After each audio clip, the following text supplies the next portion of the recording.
Today we are in a mass extinction. Science has recognized. And significance is it's human behavior that is manifesting this. And what we have to recognize is we have to change our consciousness and our behavior because our collective consciousness is unfortunately not supporting our viability on this world. When you're in fear, you shut down the growth and maintenance of the body.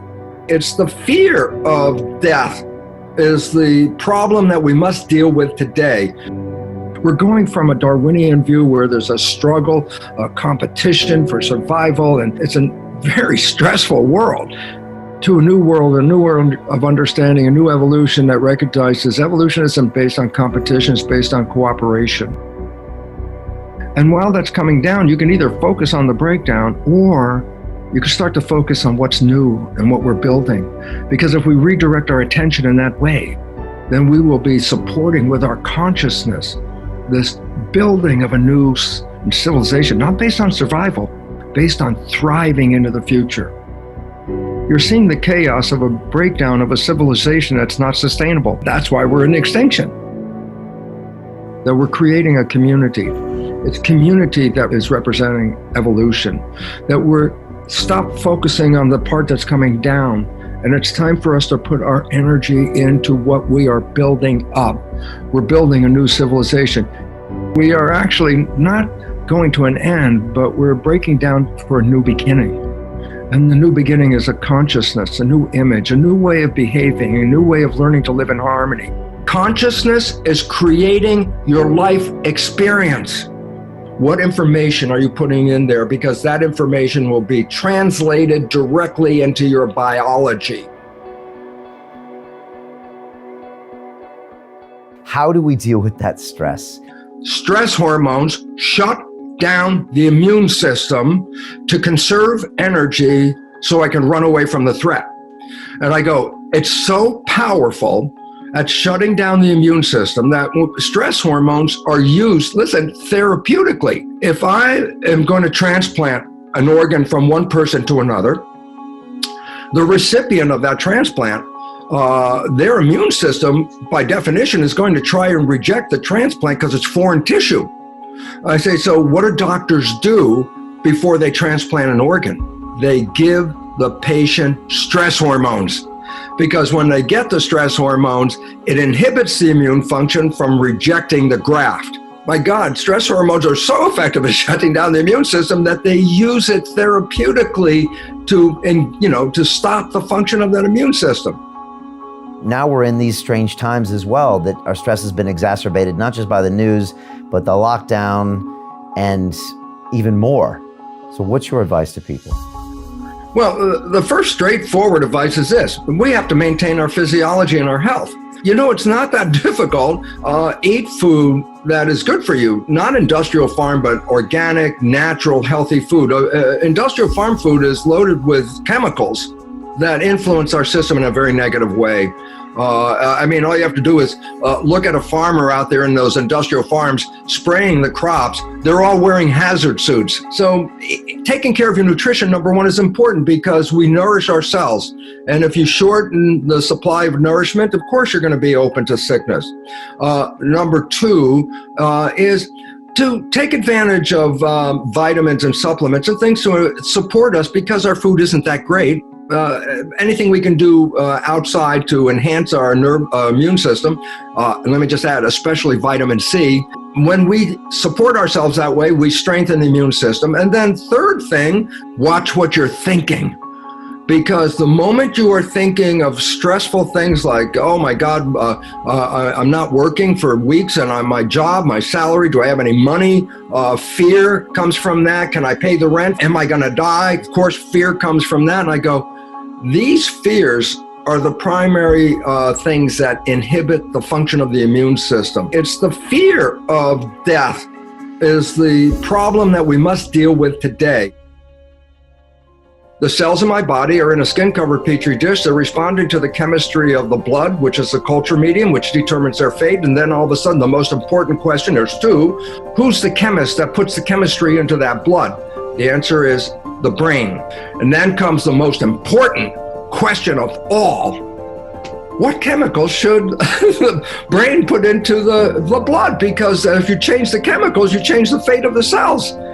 So here's the answer. Whatever picture you hold in your mind, the brain translates that picture into chemistry that complements that picture and puts that chemistry in the blood, and the body responds to the picture in your mind. And I go, why is that relevant? I said, I could have a picture of health, or I could have a picture of fear. I say, well, that's different chemistry. When you're in love, the brain releases love chemistry, which is like dopamine, pleasure. That's why falling in love, oh, it's so great, it's pleasure. It also releases oxytocin, which bonds you to the source of your love. But the big one is this. Growth hormone is released into the blood when you're in love. Then tell me, what is the consequence of a picture of love? I said, the chemistry of the body provides extreme health. I say, well, what's the chemistry that comes out in fear? None of that love chemistry is coming out here. A picture of fear in my mind causes stress hormones, cortisol, things like that, and factors that shut down the immune system. They're called cytokines. And so the blood of a person in love has a different chemistry than the blood of a person in fear. The thing that people have to understand is this. This is like, now comes the critical moment of what? And I say, a cell can be in growth or a cell can be in protection, but a cell can't be in both at the same time. Growth, I move to a stimulus, like someone I love or something I like, I move to it, and I'm open. I take it in. Love, I want to be open. I want to assimilate it. You know, joy, I want it open. I want to take it in. I say, what about protection? I go, oh, if there's a stimulus out there that you are in fear of, you don't go to the stimulus, you go away from the stimulus. I say, do you stay open? I say, absolutely not. You close yourself down to protect yourself. Oh my God, you can't do both of those at the same time. And all of a sudden you start to realize our biology is now based on whether we're open to be in love or we're closed because we're in fear. And I say, well, here we are today, ladies and gentlemen. This is the state of fear that is compromising not just your growth and maintenance of your body, but it's shutting off your immune system, opening us to disease. You know, when I go to my doctor, I go to the hospital, I don't hear this from any of the establishments in medicine. I never hear it's all about chemistry and biology, and no one would ever dare say that my feelings about something, that my visualizations in my life might affect my biology. Why is that? The reality is, epigenetics is a new science. It's from 1990. Is it in the medical school curriculum? Only within the last couple of years. So I say any doctor who got trained previous to 2 years ago or so has very little, if any, information about epigenetics. Genetics means genes control the character of your life. Epigenetics is the environment controls the genes. If the genes control your life, that belief system, then by definition, we become victims of our heredity.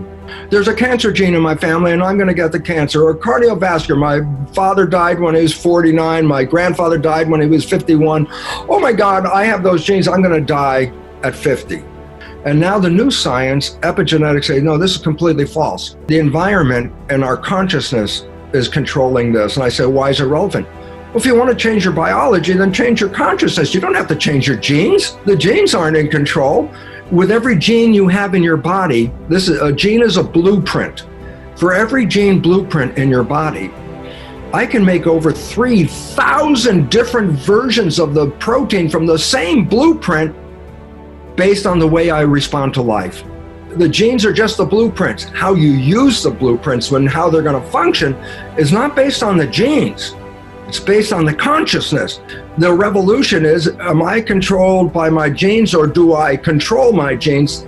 The difference is, now that we know we control our genes, and all of a sudden, instead of being victims of our heredity, by definition, we are masters of our heredity because our consciousness can take any gene and make any kind of copy out of it, a copy that gives me health from the gene blueprint, or based on how I perceive the world and I'm not happy or I'm stressed out, I can make a protein that will take away my health.